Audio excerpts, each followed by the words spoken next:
सौतन की सुहागरात पार्ट 2।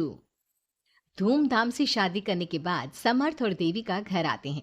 घर पर सब उनका स्वागत करते हैं और सौम्या उनकी सुहाग रात का इंतजाम करती है।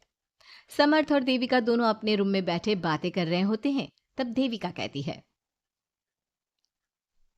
सुनिए, आप इतना दूर क्यों बैठे हैं? नहीं, कुछ नहीं, बस थोड़ा सा थक गया हूँ। अगर आप कहें तो मैं आपका सर दबा दूं? नहीं नहीं, रहने दो, आप भी तो थकी होंगी। देविका आगे बढ़ते हुए कहती है, थक तो गई हूं पर आपकी सेवा करना पहला धर्म है मेरा। देविका झट से समर्थ के पैर पकड़कर दबाने लगती है। ऐसे ही कुछ देर निकल जाती है और समर्थ कहता है, अब रहने दो देविका, तुम भी आराम कर लो, तुम भी थकी थकी लग रही हो। देविका मना करते हुए उठ जाती है और अपने बालों को खोलकर समर्थ का सर दबाने लगती है और कहती है, मेरी थकावट तो आप ही दूर कर दोगे ना? इतना कहकर देविका अपने खुले बालों को समर्थ के ऊपर डालती है। समर्थ देविका के जाल में सम्मोहित होने ही वाला होता है कि अचानक से दरवाजे पर किसी की दस्तक होती है। समर्थ आवाज लगाते हुए कहता है, कौन? भाई, मैं हूं, सौम्या। क्या है सौम्या? क्या बात है देविका, कैसा लग रहा है मेरी भाभी बनकर? कुछ बात आगे बढ़ी या नहीं? बात आगे बढ़ती कैसे? तू जो आ गई कबाब में हड्डी। अच्छा जल्दी बता, किस लिए आई थी? सौम्या ठिठोली करते हुए कहती है, क्या बात है देविका, बहुत जल्दी हो रही है। वैसे मैं तो दूध का गिलास देने आई थी। आखिर मेरी सहेली की सुहाग रात में कोई कमी नहीं होनी चाहिए। देविका दूध का ग्लास लेते हुए जल्दी से दरवाजा बंद कर लेती है और पीछे मुड़कर देखती है तो समर्थ तो सो चुका था।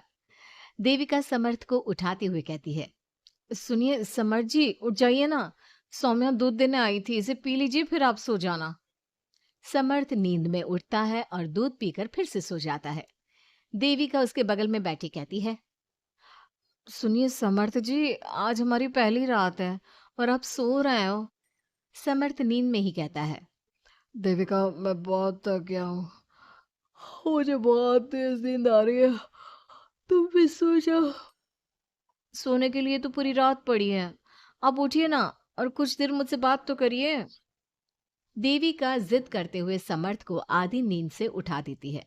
समर्थ उठकर बैठ जाता है और कहता है, बोलिए देविका जी, आपका हुक्म सर आंखों पर। सुनिए, मैंने सुना है कि पति अपनी पत्नी को पहली रात कोई तोहफा देता है, आप मेरे लिए कुछ नहीं लाए क्या? वो मैं कैसे भूल सकता हूँ, लाया हूँ पर वो दूसरे रूम में रखा है। तो दिखाइए ना क्या लाए हैं। अरे अभी तो कहा कि तुम्हारा गिफ्ट दूसरे रूम में है, तो जाकर लेकर आइए ना। अगर अभी गया तो घर के सब लोग जाग जाएंगे और 10 तरह के सवाल जवाब करेंगे। मैं सुबह दिखाता हूँ ना। समर्थ इतना कहकर लेट जाता है और लेटे लेटे देविका से कहता है, अच्छा सुनो देविका, मुझे बहुत नींद आ रही है, मैं सो रहा हूँ, तुम भी सो जाओ। देविका समर्थ की बात सुनकर कहती है, आपको तो हमारी पहली रात की कुछ पड़ी ही नहीं है। इतना कहकर देविका भी उसके करीब आकर लेट जाती है और सो जाती है। अगली सुबह अधीरा समर्थ के रूम में सफाई करने आती है और देविका को उसके करीब लेटा देख रोने लगती है। रोने की सिसकी सुनकर समर्थ की आंख खुल जाती है। वो उठकर देखता है कि अधीरा उसके कमरे में रो रही है। उसे देखते ही समर्थ बहुत गुस्से में आ जाता है और अधीरा से कहता है, अधीरा, तुम सुबह सुबह क्यों रो रही हो? तुम्हें यहां नहीं आना चाहिए था, जाओ यहां से। समर्थ अधीरा का हाथ पकड़कर रूम के बाहर कर देता है और कहता है, अब बिना दरवाजा नॉक किए अंदर मत आना। इतने में देविका भी आ जाती है और समर्थ को भड़काते हुए कहती है, हाँ समर्थ जी, ये रो रो कर हमारे घर में अपशगुन कर रही है, और अब ये देखो कैसे मगरमच्छ के आंसू दिखा रही है। इतना कहकर देविका अधीरा का हाथ पकड़कर घसीटती है और कहती है, अब क्या रोती रहेगी या कुछ काम भी करेगी? मुफ्त में रोटियां तोड़ने को नहीं मिलेगी यहाँ पर, चल उठ यहाँ से और कुछ काम कर। अधीरा वहां से उठकर रोते रोते चली जाती है और जाकर रसोई में सबके लिए चाय बनाती है और चाय जाकर पहले अपनी सास को देती है। चाय पीते ही मंजू अधीरा को गुस्से से कहने लगती है, लगता है मुझे मारने की साजिश कर ली है। अरे अभी तक तूने ढंग की चाय बनाना नहीं सीखा। इतनी मीठी चाय बनाई है कि कहीं मैं शुगर की बीमारी से मर ही ना जाऊं। अरे जा जाकर तू मर कहीं। अधीरा मंजू की बात सुनकर दुखी होती है। इतने में सौम्या वहां आ जाती है और कहती है, ये लो, महारानी अभी यहीं बैठी है और मैं पूरे घर में देख आई।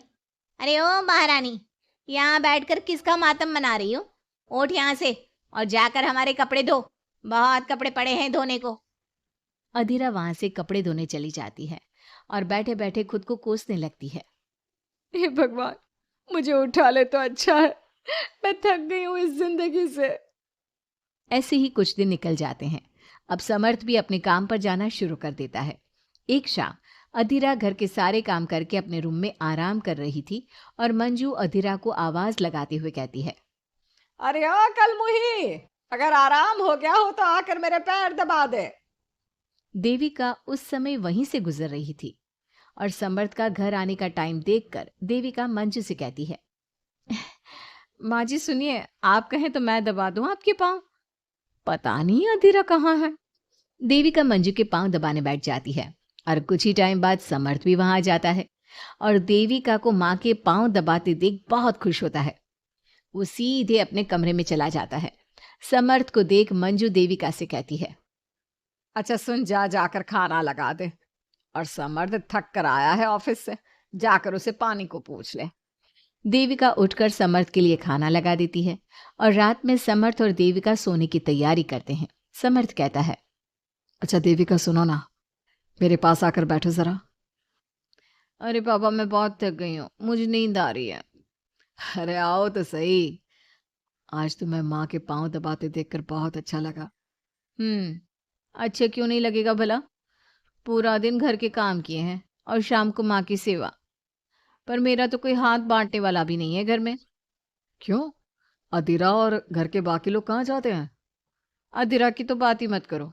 वो महारानी तो बस मटर गश्ती करती रहती है और घर का सारा काम ना मुझे ही करना पड़ता है। मेरी तो किसी को पड़ी ही नहीं है। मैं तो सिर्फ एक नौकरानी हूँ इस घर में। अरे नहीं नहीं, ऐसा मत बोलो। क्यों ना बोलूं? आपने मुझे वादा किया था ना कि आप मुझे रविवार को फिल्म दिखाने ले जाओगे और कपड़े भी दिलवाओगे, पर आपने तो एक भी वादा पूरा नहीं किया। अच्छा बाबा, कल रविवार है, कल ही चलते हैं और तुम्हारी सारी शिकायत दूर कर देते हैं। खुश?